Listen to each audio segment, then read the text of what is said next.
Hello guys, कैसे हैं आप सब। तो देखिए, बताइए मैं कहाँ आ चुकी हूँ। आप सबको पता ही है, मैं वैष्णो देवी आई थी दर्शन के लिए। ये है कटरा मेट्रो स्टेशन, जो कि बहुत साफ़ शुद्ध, और देखो कितनी सारी ट्रेनें यहाँ पे लगी हुई हैं। यहाँ तक पहुँचने के लिए बहुत ही ज़्यादा, बस मैं बता ही नहीं सकती क्या चाहिए, किस्मत चाहिए, जो कि आप सबके पास तो है ही और अभी मेरे पास भी है, क्योंकि मैं भी कटरा मेट्रो स्टेशन तक पहुँच चुकी हूँ। बिना माता के बुलाए यहाँ कोई नहीं आता, तो इसका मतलब माता ने हमको बुला लिया है, यहाँ तक हम पहुँच गए। और दृश्य बहुत ही सुंदर है, देखो, क्योंकि ये है 9:30 का टाइम है। हम 8:30 बजे, मतलब ट्रेन का टाइम था 8 बजे, थोड़ा लेट हो जाता है। तो सुबह सुबह का सूरज, बहुत ही उगता हुआ सूरज अच्छा हमको यहाँ पे दिखाई पड़ रहा है। और घर तो हम ये चीज़ें देख नहीं पाते, क्योंकि अपने अपने कामों में लगे रहते हैं। तो कहीं बाहर जाकर ये चीज़ें बहुत ही ज़्यादा अच्छी लगती हैं। और ठंड हो तो बहुत ही ज़्यादा अच्छी लगती है, थोड़ी थोड़ी सेक भी लगती रहती है ना, इसलिए। तो ये है पूरा कटरा स्टेशन, बहुत ही साफ़ सुथरा है। यहाँ पे सफाई बहुत ज़्यादा है, जहाँ तक मैंने यहाँ पे देखा। टॉयलेट भी बहुत ज़्यादा साफ़ है। और देखो, ये है एक ट्रेन। ये आपको ट्रेन लग रही होगी, पर ये अंदर से एक होटल है। इसमें रूम बनाए गए हैं, और वो आ भी रहे थे इसके जो वो हैं कि आ जाओ, आपको रूम दिलाते। पर हमें रूम इतना लेना नहीं था, हमें रुकना ही नहीं था। ये टैक्सी स्टैंड पे टैक्सी वाले आ जाते हैं कि भैया आप टैक्सी ले लो, पर हमें थोड़ी दूरी जाके एक रूम लेना था। हमें रात में यहाँ पे सोना नहीं है, सीधा भवन के लिए आगे बढ़ना है। यहाँ पे मैंने सिम चेंज करवाई अपनी, क्योंकि हमारे यहाँ की सिम तो चलती नहीं है। फिर सीधा रूम में, तो ये है रूम हमने लिया।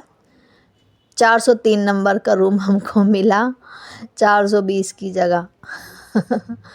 और ये हमने रूम लिया सिर्फ नहाने और धोने के लिए, फ्रेश होने के लिए। यहाँ रुकने का कोई इरादा नहीं है, क्योंकि यहाँ रुकने से अच्छा है आप माँ के चरणों में जाके रुक जाओ। अगर आपको रुकना है एक रात, तो यहाँ नीचे पड़े रहने से क्या फ़ायदा है। तो हमने भी सब ने रूम लिया, जो हमारे साथ के थे 19 हम आदमी थे, सब ने अलग अलग रूम लिया। नहा धोकर सब निकल दिए। तो सब ने अपनी जिम्मेदारी उठाई, जिसको छोटा बैग उठाना था छोटा, जिसको बड़ा, बाकी सारे जो कपड़े थे वो यहीं पे छोड़ दिए। उसके बाद कुछ खाना पीना भी हो गया, क्योंकि ट्रेन में तो ऐसी कोई चीज़ें मिलती नहीं हैं। और रात को ही खाना खाया था, तो सुबह सबसे पहले नहा धो के खाना खाया। उसके साथ ही ये पूरी मार्केट है। पर हमारे जो काका साहब थे, मतलब ससुर जी, उन्होंने बोला है कि दर्शन करने से पहले एक भी चीज़ नहीं खरीदनी है कभी भी। तो जैसा उन्होंने हमें सिखाया ऐसा हमने किया। अब सीधे हम रजिस्ट्रेशन, मतलब जो यात्रा पर्ची मिलती है, वहाँ गए और सब ने अपनी अपनी यात्रा पर्ची प्राप्त की, बहुत ही खुश होकर, किस्मत के साथ। क्योंकि बिना किस्मत के तो कुछ भी चीज़ नहीं मिलती, और हमारी किस्मत तो आज खुल नहीं जा रही थी। पहले भी बहुत बार खुली है, पर हमेशा ऐसे ही लगता है कि आज हमारी किस्मत खुल गई। ये लाइन बहुत लंबी थी जेंट्स की, और लेडीज़ लाइन थोड़ी छोटी थी। तो फिर भी कैसे ना कैसे करके हम सब आगे बढ़ ही दिए। तो ये दोनों पापा बेटा तो रुक गए थे, मैं और गुड्डू निकल रहे थे आगे, क्योंकि लेडीज़ वाली लाइन इतनी बड़ी नहीं थी। फिर यहाँ पे मैंने एक कश्मीरी ड्रेस में फ़ोटो खिंचवाई लिया, बहुत दिनों से सोचने के बाद। तो आज ये बोले क्या बार बार बस सोचती रहती है, खिंचवा ले। तो मैंने खिंचवाई लिया, और मुझको बहुत अच्छा भी लग रहा था और अजीब भी। फिर चरण पादुका आ चुकी थी, चरण पादुका के दर्शन करे और बाणगंगा नीचे चली गई। वहाँ हमने मुँह हाथ धोए थे, सिर्फ नहा के हम सब आए थे। पहले थोड़ा आराम, खाना पीना होता जाए तो ठीक है। तो यहाँ पे मैं आपको एक बात बताती हूँ। मैं जब पहली बार आई थी ना, तो मैंने ऐसे ही, मतलब अपने मन में सोच लिया कि मैं कुछ खाऊंगी नहीं, पीऊंगी नहीं, ऐसे ही चढ़ूंगी। और जो ऊपर जाके चक्कर आए ना, वो तो मैं बता भी नहीं सकती, इतने भयानक चक्कर। चरण पादुका के दर्शन करने के बाद सीधा अर्धकुंवारी। अर्धकुंवारी पे पहाड़, बंदर, बहुत ही ज़्यादा सुंदर है, मतलब सब चीज़ में सुंदरता है। हम सबको वहाँ जाना चाहिए देखने के लिए।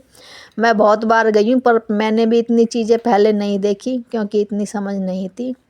अब देखती हूँ, क्योंकि आजकल रिकॉर्डिंग करने लग गई हो ना, इसलिए। तो इस अर्धकुंवारी मंदिर की एक वो है, आज तक इन्होंने मुझे दर्शन नहीं दिए, और आज भी नहीं दिए। आते टाइम दिए, कैसे दिए वो मैंने अपनी छोटी वीडियो में बता दिया। तो यहाँ पे इतनी भीड़ देखने के बाद मन में कुछ बात कह के माता से, और हम आगे निकल गए, क्योंकि दर्शन की तो कोई संभावना थी नहीं। 5 साढ़े 5 का टाइम, सूरज देवता छिपने वाले थे और पहाड़ियों पे सोने की परत लगी हुई थी। फिर हम पहुंच गए सीधे चलते चलते भवन। वहाँ पे बहुत ही ज़्यादा अच्छे दर्शन हुए। मतलब अब की बार इतनी वो नहीं थी कि जल्दी जल्दी दर्शन करने दे रहे थे, बहुत अच्छे दर्शन करवा रहे थे। ये भैरव घाटी और मंदिर सामने दिख रहा है। फिर जो हमारे साथ वाले थे वो नहीं रुके, वो बोल रहे थे कि नहीं चलो कहीं और भी जाना है। तो ये है भैरव घाटी। हम तुरंत उतर आए दर्शन करने के बाद, कुछ खाना वाना खा के। वहाँ जो राजमा चावल मिलते हैं ना, तो ये है रात के 1 बजे का टाइम। भैरव घाटी पे इतनी भीड़ थी, मैंने सोचा कुछ मिलेगा नहीं, पर मिला। मतलब बहुत भीड़ थी, हमारे जैसे पागल और भी थे। ये है भैरव मंदिर, जो कि रात के टाइम ही दर्शन करने के लिए चले आए थे। तो चलो ठीक है, जो काम हो जाए वो ठीक है, पर अगर एक रात भवन पे रुको तो बहुत अच्छा लगता है। ये है फिर सांझी छत। इस पे तो हम 3-4 पागलों के अलावा कोई और था ही नहीं, क्योंकि हमारा ही दिमाग फिरा था जो हम रात के टाइम उतर गए। और रात के 2:30 बजे का टाइम है ये। 2:30 बजे हमने सांझी छत पे हम आ गए थे।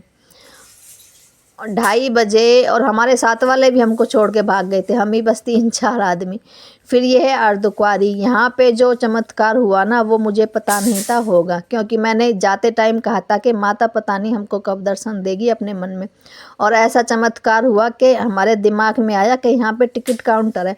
वहाँ जाके पूछा कि अगर हम आरती की टिकट लेंगे तो आप गुफा के दर्शन करवाएंगे? उन्होंने बोला हाँ बिल्कुल करवाएंगे। तो वहाँ हमने टिकट लेकर और गुफा के दर्शन आज कर ही लिए, ज़िंदगी में पहली बार। फिर हम थोड़ी और आगे बढ़ गए जम्मू की पहाड़ियों में ऊपर। गुलदांडा नाम की एक जगह है और भदरवा, जिसकी वीडियो मैं अपने चैनल पे डाल चुकी हूँ, ज़रूर देखना। बहुत ही अच्छी वीडियो है और सुंदर सुंदर पहाड़ियाँ हैं। आगे थोड़ी जाके बर्फ़ भी मिलेगी। तो अगर आपको मेरी वीडियोज़ थोड़ी बहुत भी अच्छी लगती हो, मतलब अच्छी लगती हो थोड़ी बहुत नहीं, तो देखो ये बर्फ़ आ गई है। तो कृपया लाइक करें, शेयर करें, कमेंट करें। जय